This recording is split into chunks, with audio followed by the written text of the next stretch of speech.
In chemistry, we study the physical and chemical properties of materials, the stuff of the physical world.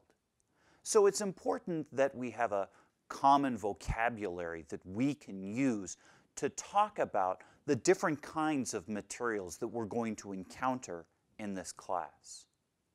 So let's take a look at some of the kinds of materials that we're going to encounter, and let's introduce some of the terminology we're going to use to classify matter.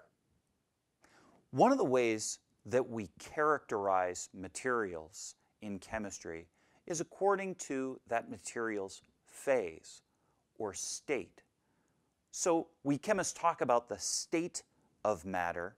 I like to talk about the phase of matter: solids, liquids, and gases. You're familiar with all of these phases. You've seen ice, liquid water, and steam. So in those three different states or phases of water that we just saw, and by the way, you're going to want to know that the word phase or the word state is used to describe water as being a solid, a liquid, or a vapor. So those three words that we just used to describe that material, water, are describing something that we're very familiar with: water. Water is what we chemists call a chemical substance, or simply a substance.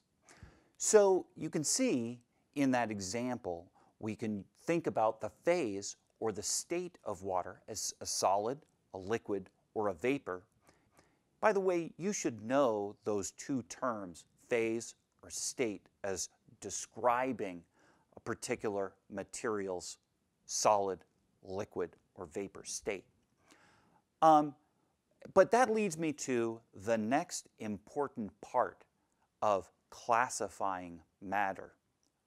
Water, you see, is, in this example, something that we chemists would describe as a chemical substance.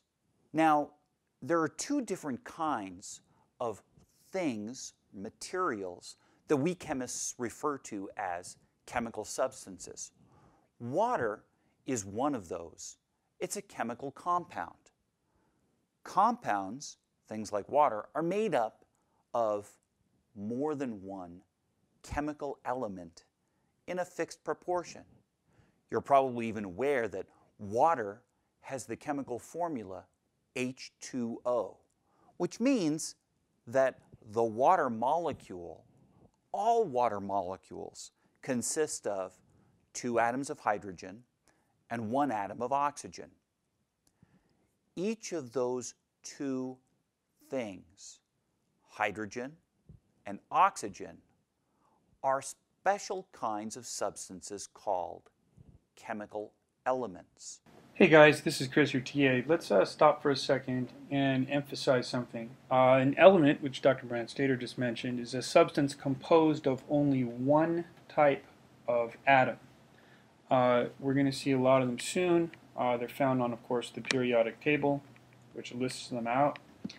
And we have things like hydrogen, nitrogen, oxygen, and there's a total of 118 of them. So just remember one type of atom, that's an element. And let's take a look at the term atom. Most of you probably know this, but let's just do it anyway to be careful at the beginning. So an atom is the smallest particle of an element that still has its properties. And that's comprised, an atom is made up of a nucleus plus electrons surrounding the nucleus. Your nucleus here, and then little patterns of electrons orbiting around the nucleus. We'll get all to that in more detail later. And the nucleus is comprised of protons and neutrons. The difference between a chemical element and a chemical compound is that chemical compounds, like water, can be broken down through chemical means into their component elements of hydrogen, and oxygen.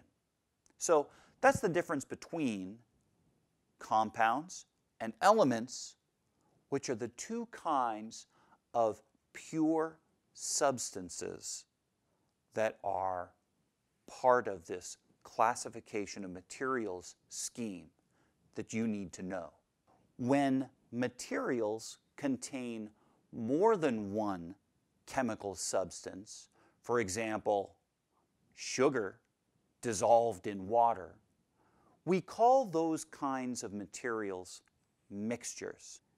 Now, there are two different kinds of mixtures that we chemists think about: homogeneous mixtures, or solutions, and heterogeneous mixtures.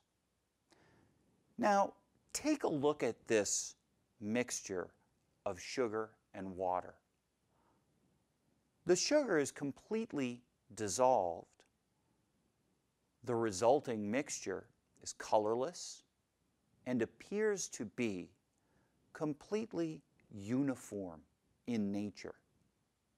We call these homogeneous mixtures solutions, and we say that this solution here is a solution comprised of sugar and water.